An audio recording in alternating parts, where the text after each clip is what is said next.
এতিয়া সময় বনভোজৰ সকলো সাজু হৈছে পুৰণিক বিদায় দি নতুনক আদৰাৰ বাবে বনভোজলৈ যাওঁতে দলসমূহে কি সাৱধানতা অৱলম্বন কৰিব লাগে এই ক্ষেত্ৰত বিগত কেইবাদিনৰ পৰা বিভিন্ন সজাগতামূলক ভিডিঅ' সম্প্ৰচাৰ কৰিছে বিশ্বনাথ জিলা পৰিবহণ বিষয়াগৰাকীয়ে সকলোকে বনভোজলৈ যাওঁতে সুৰা সেৱন নকৰা চালকক নিবলৈ আহ্বান জনাইছে সমান্তৰালকৈ নিশা হ'লে ঘন কুঁৱলীয়ে আগুৰি ধৰাৰ বাবে সকলোকে বাহন ৰাজপথত চলোৱাৰ পূৰ্বে টায়াৰৰ এয়াৰ বাইপাৰ লবিম লাইট ব্যৱহাৰ কৰি বাহন চলাবলৈ আহ্বান জনাইছে যাৰ ফলত দুৰ্ঘটনা সংঘটিত হোৱাৰ সম্ভাৱনা কমি যাব ইতিমধ্যে এই ক্ষেত্ৰত জিলা পৰিবহণ বিষয়া শৈলেন দাসৰ তৎপৰতাৰে জিলাখনৰ বিভিন্ন বনভোজস্থলীসমূহত সজাগতামূলক বেনাৰ পোষ্টাৰ লগোৱাৰ লগতে সামাজিক মাধ্যমত বিভিন্ন ভিডিঅ' প্ৰস্তুত কৰি সজাগতাৰ সৃষ্টি কৰিছে প্ৰথমতে আপোনাসকলৰ জৰিয়তে আমাৰ বিশ্বনাথবাসী ৰাইজলৈ মোৰ নতুন বছৰ আৰু অহা আমাৰ বিহুৰ উলগ জনাইছোঁ মই এইখিনিয়ে ক'ব বিচাৰোঁ আমাৰ এইটো ফূৰ্তিৰ দিন এইটো নতুন বছৰ আগমনিৰ যিখিনি শেষ মুহূৰ্ত এইখিনিত আমি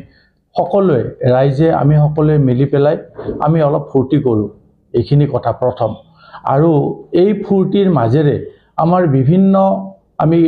বিপদত পৰোঁ যেনেকুৱা ধৰক আমি পিকনিক খাবলৈ ওলাম সকলো সাইডৰ পৰা সকলো এৰ পৰা তো পিকনিকৰ সময়ত আমি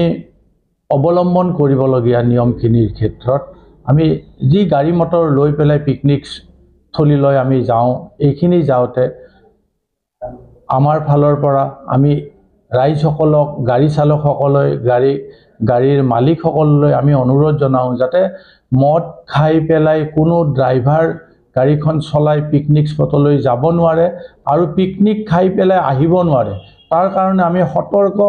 দৃষ্টি ৰাখিছোঁ আমি ৰাখিছোঁ পুলিচ প্ৰশাসন আমাৰ জিলা প্ৰশাসন সকলোৱে মিলি পেলাই আমি এই বস্তুখিনিৰ পৰা আমি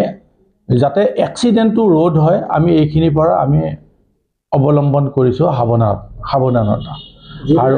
যথেষ্ট কৰিছে হয় গতিকে ঘন কুঁৱলী সময়ত আচলতে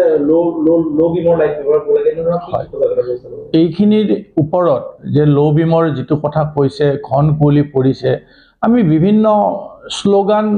ব্যৱহাৰ কৰিছোঁ আমি ৰাইজৰ মাজত বিলাই দিছোঁ বিভিন্ন আমি পোষ্টাৰ বেনাৰ ইউজ কৰিছোঁ এইখিনি ৰাইজসকলৰ মাজলৈ আমি ওলোৱাই দিছোঁ